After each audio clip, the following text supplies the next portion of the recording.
Today, I am going to reveal 5 secrets that will transform your English.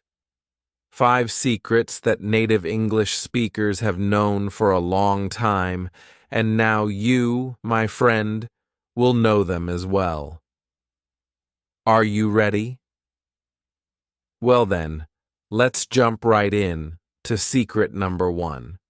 Secret number 1 is use transition signals effectively. Use transition signals effectively. Transition signals are like bridges that connect your ideas. When you speak English, instead of only using simple words like and or but, it's time for you to start using more advanced phrases. Let me break this down for you. Here are some examples. To add information, say furthermore, in addition, or moreover.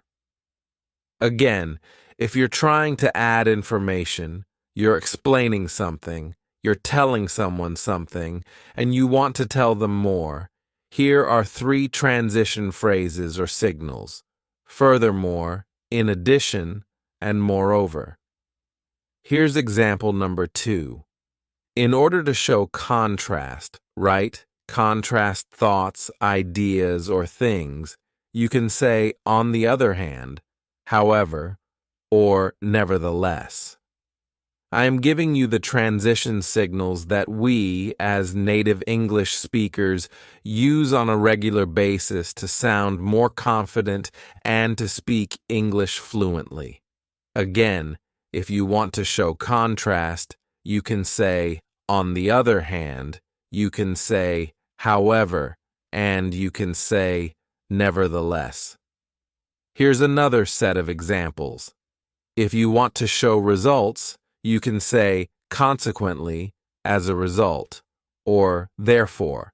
Again, if you're showing results, you can say, consequently, as a result, or therefore. So why is it so important for you to understand secret number 1, using transition signals effectively? Here's the first reason why this is so important. It makes your speech flow more naturally. Just like a flowing river, your words will connect smoothly from one idea to the next. Remember, this is a secret that will transform your English, my friend. You're intelligent, you are smart, and you have a lot to say. Now, I'm giving you the tools you need to make sure your thoughts and ideas come out smoothly. Reason number 2. It helps you organize your thoughts logically, like organizing items in different boxes. Transition signals like however and therefore help you sort and connect your ideas clearly. Listen to me. This is just secret number 1. But if you master this secret, you will sound so much more confident when you speak English.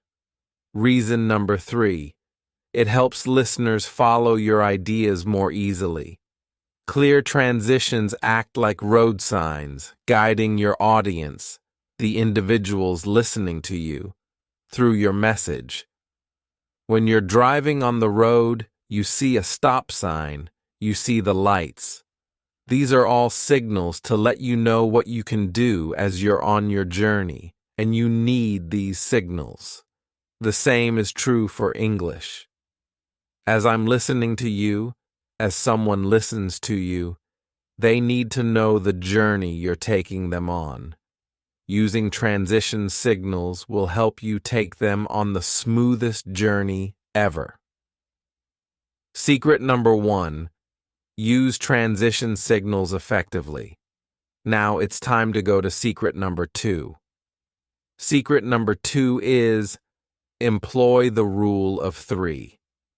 Again, employ the rule of 3. I say this all the time to my students in the Speak English Lara Academy. Employ the rule of 3.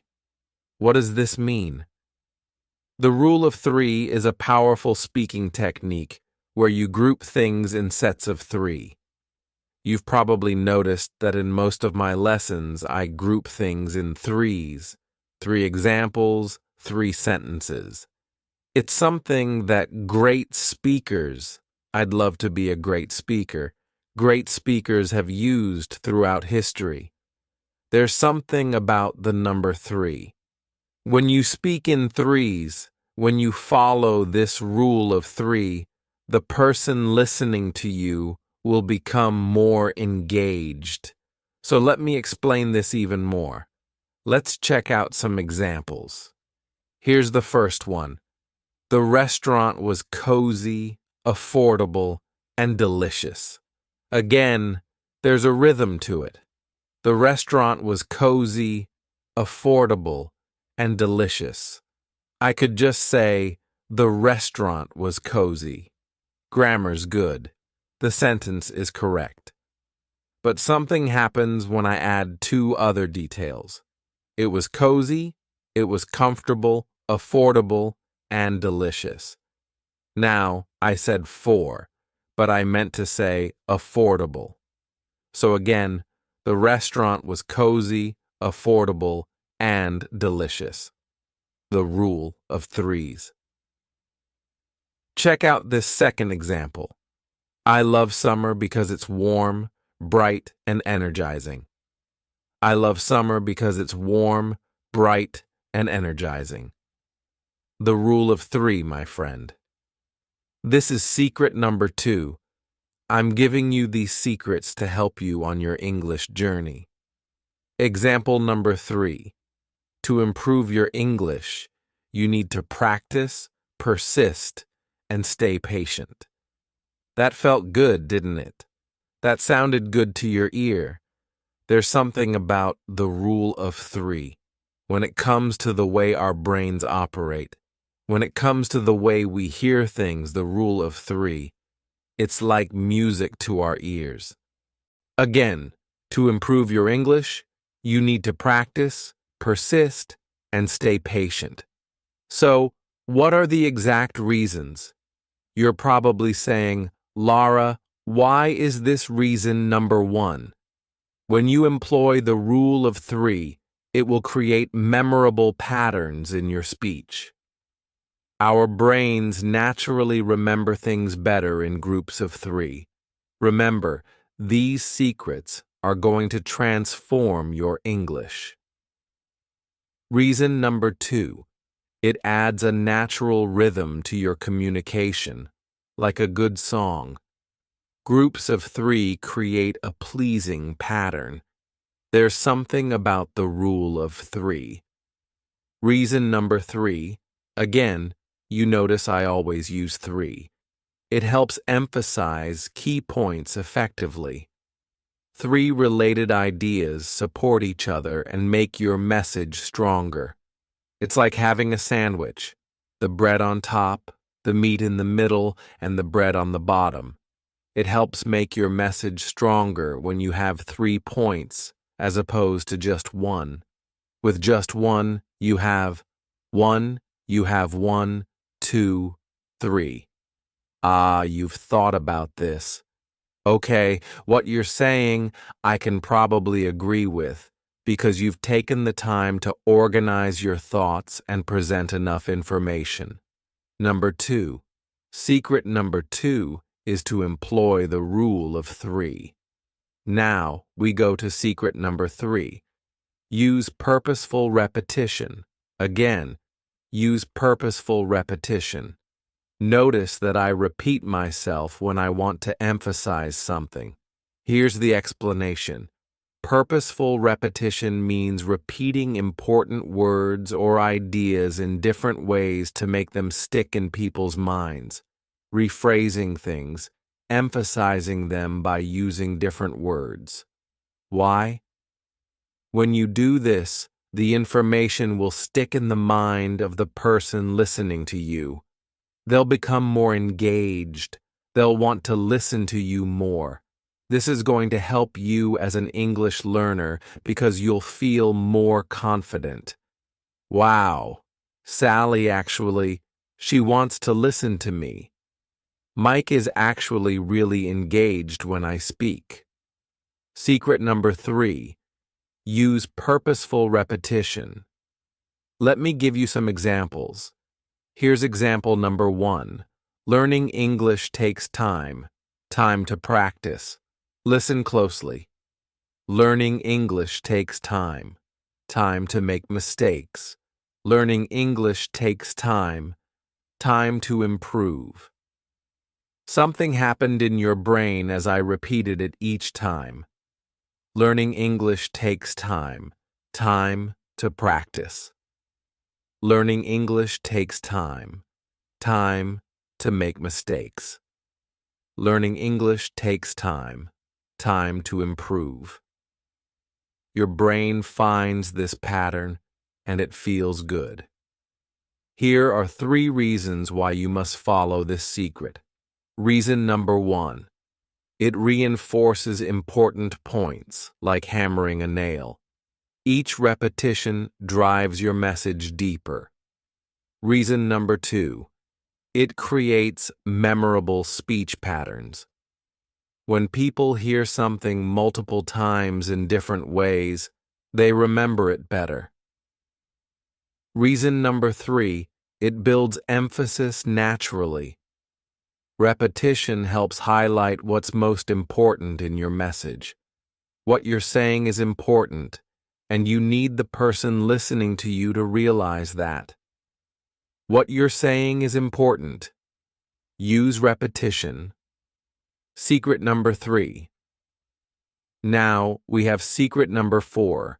Start with what is known. Start with what is known. I actually love this one. Let me explain. Start with what is known. This technique means starting with familiar information before introducing new ideas. Think of it like climbing stairs. You start on familiar ground before stepping up to something new. This is the same thing you want to do when you're speaking English. Start with something familiar. I like, when I'm teaching a class, to start with something my students already know. How was your day? Tell me what happened. Give me something that you're already familiar with. It provides confidence.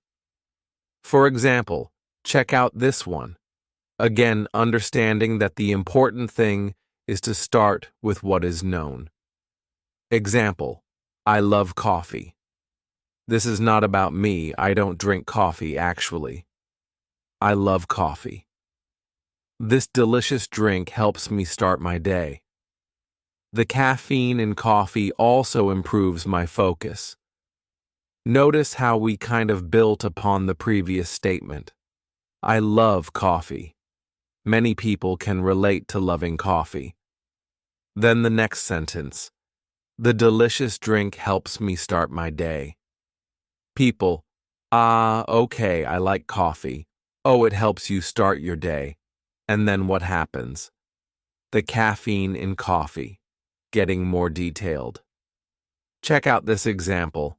I enjoy watching movies. Many people can relate to that statement. These entertaining stories transport us to different worlds.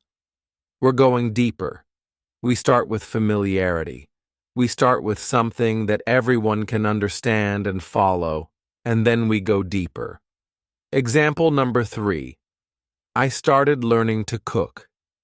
This creative activity helps me relax after work. Anyone else like to cook? Something familiar? Then I go deeper. It helps me relax after work. Now, why is this secret so important?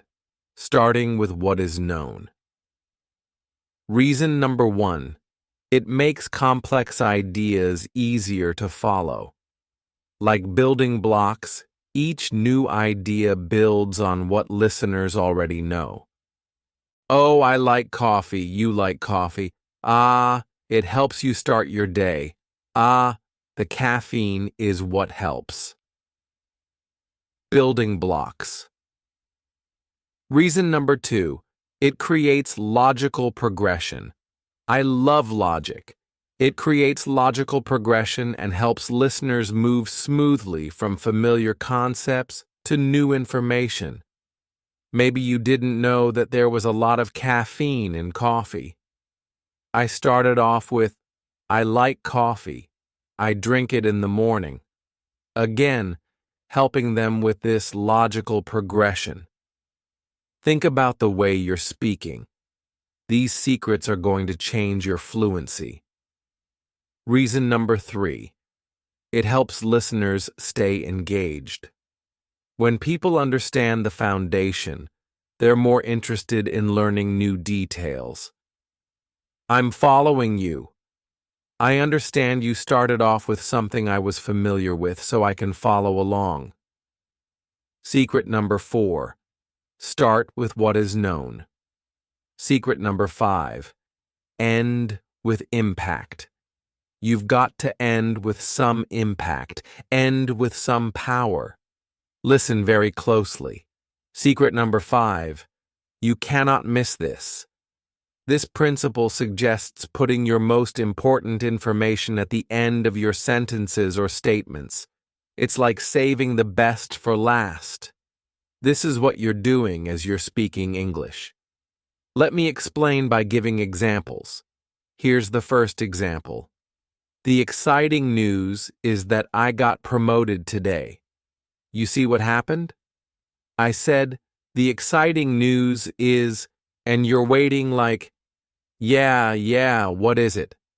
It keeps you engaged until the very end. I didn't say, I got promoted today. That was exciting. Reverse it. The exciting news is, oh my goodness, I got promoted today. End with impact. Example number 2. Again, instead of saying, the exciting news is that I got promoted today, you can also say, today at work I got some news. I received a promotion. Now, the first one I ended with impact, but then now I'm expanding it even more. Today at work, now I've pulled you in. Now you're with me at work. I got some news. I received a promotion. So I've built it up even more. Now, the first one is still good. The exciting news is that I got promoted today. I still had you. I ended with impact. But the second one is even more powerful because I built it up even more. Why is this so powerful? Reason number 1.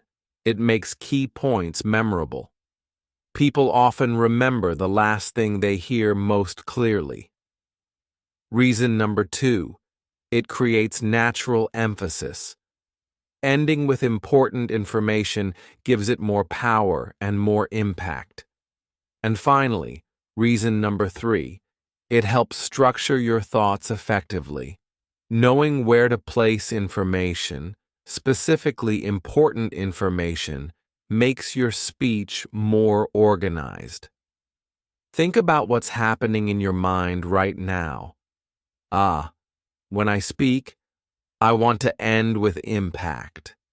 I do want to make sure I use repetition. I want to make sure. This is why these secrets are so powerful. Secret number 5. End with impact. I hope this lesson helped you, and I'll talk to you next time. You still there? You know what time it is? It's story time. Hey, I said, it's story time. All right, so my story is about food. Today, I was talking about my favorite pizza, and I want to tell you about something else I ate when I was in South Korea. So, one of my closest friends and I decided to go out one Saturday night. We were kind of bored, so we said, hey, let's go downtown. They were having this big food festival downtown in South Korea, so we decided to go downtown, and we were just kind of walking around looking at the different food trucks. And all of a sudden, we saw this long line, and she and I both looked at each other and said, wait a minute, there's a long line at that food truck. We're not in a rush. Let's wait in the line and see what they're selling. Now, let me tell you something about Korea and Koreans. Koreans know good food. So, when I lived in Korea, whenever I saw a long line, it was 9 times out of 10 a very good indication that the restaurant sold amazing food. So, when we were at this outdoor food market food festival, we thought the same thing. We waited in line for about 30 to 40 minutes. It was a long line, and when we got to the front, we realized it was for Italian food. I like Italian food, and she also likes Italian food. So, at that time, we decided to, hey, let's just get it. They had a special spaghetti. I think it was ool pasta. I can't remember the exact name of the pasta, but we said, okay, we'll get that.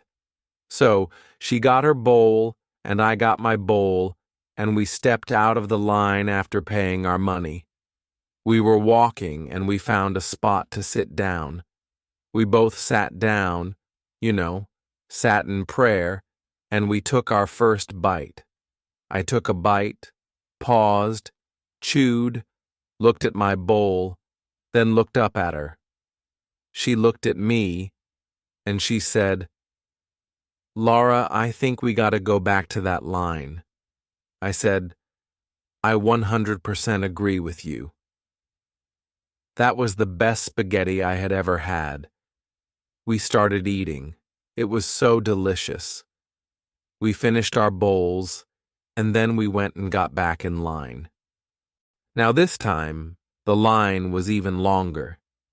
It was about an hour-long line. We stood there happily, just ready to get our spaghetti, and we got to the front of the line again after an hour, happily paid our money to get the exact same spaghetti. We walked back to our seat with our second bowl, took out our fork again, looked at each other and said, "Enjoy." And we crushed the second bowl. I will never forget that time because my friend could cook very well. I like cooking, and she likes cooking, so we know good food. It was just so shocking how delicious it was. So maybe you've tried something like that. Spaghetti that literally caused you to be speechless. Like it stopped you, and you really thought to yourself, wait a minute, I need to go back and get the exact same thing. It was absolutely delicious. Now, I hope you enjoyed this story, and I hope you also enjoy good food. I'll talk to you next time.